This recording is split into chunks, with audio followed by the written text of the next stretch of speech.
हर साल की तरह इस साल भी जवानान सकमिलान की तरफ से तबरुकात का अहतमाम किया जा रहा है।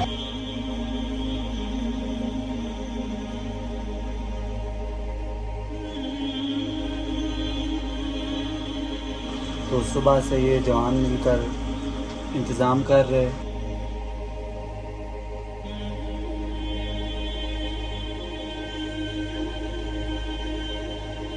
जब शबीह ताबूत कत्लगाह में पहुंचने के बाद सारे आज़ादार वहां आ जाएंगे, फिर नियाज़ तनाउल फरमाएंगे।